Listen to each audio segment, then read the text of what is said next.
medio de evasión que teníamos entonces, ¿no? Principalmente el cine americano, que era el que más veíamos, aunque yo en concreto también veía mucho cine español, no sé por qué, pero la verdad es que siempre tuve curiosidad por el cine español. En mi familia el cine era, bueno, un elemento más de la vida, no se daba demasiada importancia, ni cultural ni de entretenimiento. Era una familia en la que había de todo, desde monárquicos, comunistas, republicanos, de todo. O sea, digamos que el ambiente de cultivo hubiera sido muy interesante si se hubiera hablado de él, pero yo me enteré, por ejemplo, de que tenía familiares republicanos cuando tenía 25 años, ¿no? Porque esas cosas se ocultaban vergonzosamente. Mi ingreso en la escuela de cine se produce al tercer intento, ya desesperado porque me cateaban todas las veces, y al final lo consigo. Y bueno, para mí fue fantástico. Era por primera vez tocar una cámara, tocar una moviola, tocar los 35 milímetros, tener un señor que ponía las luces, un ayudante de dirección, una montadora. Era un contacto con el cine profesional de verdad, ¿no? Luego se rodaba continuamente, estabas todo el tiempo haciendo prácticas. El problema fue que aquello coincidió con el año 67 y 68, y había una tradición en la escuela de cine, había dos tradiciones, una que no había censura en las prácticas, y otra que las prácticas se proyectaban públicamente en el Palacio de la Prensa, quiero recordar, para el público un día en el año. Entonces, este año del 67-68, que era, como todos sabemos, especialmente conflictivo en toda Europa, pues esa conflictividad se refleja también en la escuela de cine. Yo debo decir que soy uno de los causantes indirectos de que se impusiera la censura, porque acababan de cambiar al director de la escuela y acababan de poner un jefe de estudios que era un militar, y un día entraron en el plató y me vieron a mí rodando el asesinato de Sharon Tate con un travesti, todos llenos de sangre, cuchillos en las manos y cantando canciones rojas, con lo cual pusieron el grito en el cielo y decidieron que a partir de entonces había que controlar los guiones. De alguna manera me siento responsable un poco del inicio de la censura en la escuela. Lo que era aberrante era que estuviera de jefe de estudios un señor que era militar y no sabía nada de cine. Y eso en un solo año se cargó una escuela que había estado funcionando durante casi 20, ¿no? Se prohibían las asambleas, no nos podíamos reunir, nos reuníamos en la sala de proyección mientras se proyectaba una película porque era la única manera de que nos dejaran estar juntos. Empezamos a organizar una especie de movimiento de protesta que inmediatamente cae en manos del PC, que son los que se organizaban bien, y lo organizan también, que nos vamos todos de la escuela y abandonamos la escuela de cine. Y ahí es donde el señor Bardem tiene un estupendo gesto de elegancia y nos da el carnet de director a todos los que dejamos la escuela. Digamos que ya el alumnado de la escuela exigía por peso propio una declaración de mayoría de edad que las instituciones del país que eran todavía franquistas, no nos podían y no nos querían dar. Y entonces se produce esta crisis de la escuela que yo creo que ha tenido bastantes consecuencias nefastas para los jóvenes directores, pero que en sí estaba bien. O sea, que yo creo que la solución lo que había que hacer en ese momento era irse. Lo que es una pena es que la escuela por eso dejara de funcionar, aunque no fue inmediato, tardó 2 o 3 años, pero yo creo que realmente la posición en ese momento era irse. La escuela de cine era un lugar bastante pintoresco. Lo dejó de ser un poco cuando dejó el Palacete de Génova y se fue a la dehesa de la Villa, pero seguía siendo un sitio muy curioso. Primero porque la inmensa mayoría de los que estábamos allí, tanto alumnado como profesorado, estábamos perfectamente locos. Unos por el cine y otros por otros motivos totalmente ajenos, ¿no? Yo recuerdo un profesor de dirección que nunca había visto el nacimiento de una nación y cuando la vio se quedó muy escandalizado porque era racista y nos dijo que porque le habíamos puesto esa película repugnante, ¿no? Y luego había un profesor que a mí me gustaba mucho, que era Borau, que daba guión, que quizá era el con el que yo mejor me entendía y el más claras tenía las cosas. Luego había otros profesores que eran interesantes, que en su momento no supe apreciar. Por ejemplo, nos daba Grau unas clases de guión que yo no entendía, pero que luego, a posteriori, me han parecido muy curiosas, ¿no? Él lo que hacía era planteaba situaciones y te buscaba soluciones o explicaciones que no fueran las que se veían a primera vista, y eso era muy divertido, pero yo me perdía en aquel momento, no lo entendí. Y aparte de eso, las clases que más te interesaban eran las prácticas, claro, aparte de que se rodaba bastante. Y la verdad es que cuando rodabas no iba a hacer las teóricas, con lo cual, en conjunto, yo tengo mucho más recuerdo de las prácticas de la escuela que de la teoría. La verdad es que cuando yo entro en la escuela y veo una cámara de verdad, es como si todo lo que hubiera aprendido en el superior se me hubiera olvidado.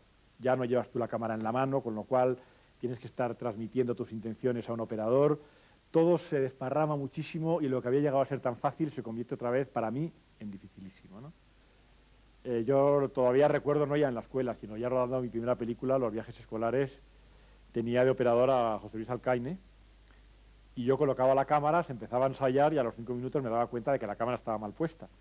Bueno, pues en aquel momento yo era incapaz de decir, oye, vamos a cambiar la cámara, que está mal. Yo ya empezaba a sudar frío, dejaba la cámara mal puesta, rodaba un plano o una secuencia horrorosa y me aguantaba. Había perdido la agilidad que me había dado en el cine casero el llevar la cámara en la mano y el Super 8. Y eso tardé varias películas en recuperarla, en poder decir, oye, ni puta idea de dónde ponemos la cámara, ¿qué hacemos? O sea, esta secuencia, ¿cómo la enfocamos? O sea, en esa soltura un poco ante el equipo y perder el miedo a la inseguridad, tardé mucho tiempo en volver a recuperar mi familiaridad con eso. Las primeras películas las recuerdo como algo rígido, tenso y en que yo no sabía muy bien lo que estaba haciendo. Era como volver a aprenderlo todo desde cero, ¿no? Fue muy angustioso. Pues cuando salí de la escuela yo vi mi futuro con desesperación. La escuela había sido una solución estupenda de cara a la familia, de cara a mí mismo y tal. Al interrumpirse y en principio irme de la escuela y sin un título, fue bastante duro. Cuando Bardem, como decía antes, nos dio el título a todos los que nos habíamos ido de la escuela, aquello arregló mucho la situación, por lo menos éramos directores de cine. Entonces, a mí me sirvió de mucho mis películas en Super 8, porque el marido de una amiga mía, que era geólogo y las había visto, tuvo un papiloma y se convirtió en un jefazo de televisión, con lo cual inmediatamente me llamó para que escribiera guiones y hiciera programas. Y gracias a aquel papiloma, pues yo entré en televisión y en el mundo profesional. Mis debuts en el cine fueron primero un corto en 16, producido por Borau, se llamaba Estado de Sitio, y era un corto sobre las consecuencias de la educación falangista. Fue muy gracioso porque era el año 61, todavía había censura, por supuesto. Y dio la casualidad de que uno de los censores que vio ese corto era un compañero mío de clase. Y entonces, un ex compañero mío de clase del colegio, y entonces dijo, la película de Chávarri es inadmisible, pero no la podemos agarrar por ningún lado, no podemos prohibirla. Y entonces la pasaron, se conoce que era demasiado sutil para ellos, y ganó un premio de cortometrajes en el Festival de Bilbao, y bueno, pues la película tuvo una carrerita en festivales internacionales y tal, y siguió adelante. Y luego, como consecuencia del Festival de Benalmádena, en que nos encontramos con José María Forn, nos llamaron a Emilio Martínez Lázaro y a mí para codirigir una película en Barcelona con otros dos directores jóvenes que eran catalanes, que eran Belmunt y Vallés. Y de ahí sale Pastel de Sangre, que era una película de terror de sketches con fotografía de Luis Cuadrado y que contaba una historia de terror en 4 épocas distintas. Eran los romanos, la Edad Media, el romanticismo y la época moderna. A mí me tocó la época moderna, que se rodó la última y no quedaba dinero para muebles. Entonces teníamos un decorado vacío y lo mirábamos Luis Cuadrado y yo y decíamos, bueno, ¿qué hacemos con esto? Porque tiene que haber muebles. Y no había dinero. Y dijimos, bueno, pues vamos a hacer una cosa, que se vaya la luz y entonces que vaya el protagonista, que es Luis Ciges, con una linterna y cuando ilumina un sitio ponemos la silla que tenemos y entonces así parece que hay muchas sillas. Y en efecto lo hicimos así. No había muebles, entonces el personaje se va a la luz al principio de la película y cuando Luis Ciges ilumina un trozo del decorado con la linterna, pues ahí hay un mueble que se ha puesto en ese momento y así hicimos la película. Yo no tengo excesiva buena relación con mis películas a posteriori, generalmente no veo más que las insuficiencias.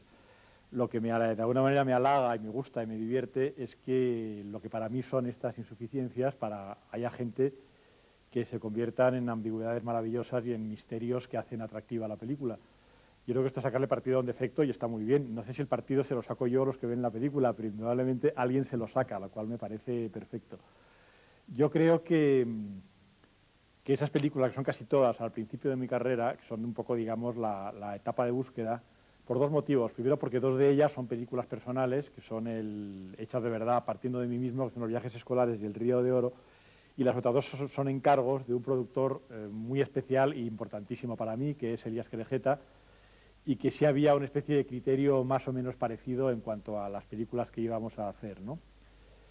Yo no lo sé, yo tengo igual de cariño a estas películas que a las otras, igual el mismo cariño y al mismo tiempo la misma conciencia de sus limitaciones, ¿no? Creo que en un momento determinado de tu vida, de tu carrera, tú te planteas las cosas y dices, bueno, vamos a ver, ¿soy un genio? Entonces sumas 2 y 2 y dices, indudablemente no soy un genio, vamos a ver con lo que tengo, ¿qué es lo que mejor puedo hacer? ¿Por qué camino puedo llevarlo mejor? ¿Qué es lo que más me divierte y qué es lo que mejor puedo hacer? Entonces yo quiero ser y soy claramente un director de productor. Mis películas dependen muchísimo del tipo de película que quiera hacer el productor. Además, yo me adapto bastante bien, lo que a veces es bueno y a veces es malo.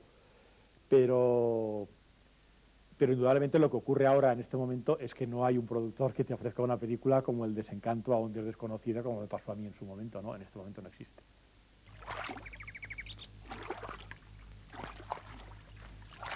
Oscar, sal. El estanque está lleno de porquería. Bueno, pues salgo. No, Oscar, espera.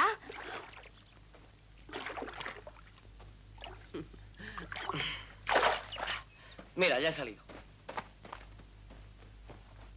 Tienes el pelo todo enredado. Deja que te lo arregle. Así es mejor. Estás muy guapo. Se está bien al sol, ¿verdad, mamá? Oscar, tienes que perder la costumbre de oler a todo el mundo. No, mamá, me gusta. ¿A que no sabes lo que estoy pensando en este momento? No, no quiero jugar a eso ahora. ¿Por qué no? Lo que pasa es que has perdido todas tus facultades.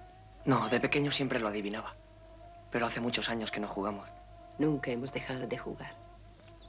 Yo podría decirte lo que estás pensando en este momento. No, no podrías. Ha pasado demasiado tiempo. ¿Quieres que lo intente? Siempre ha habido una extraña conexión entre tú y yo. Algo de lo que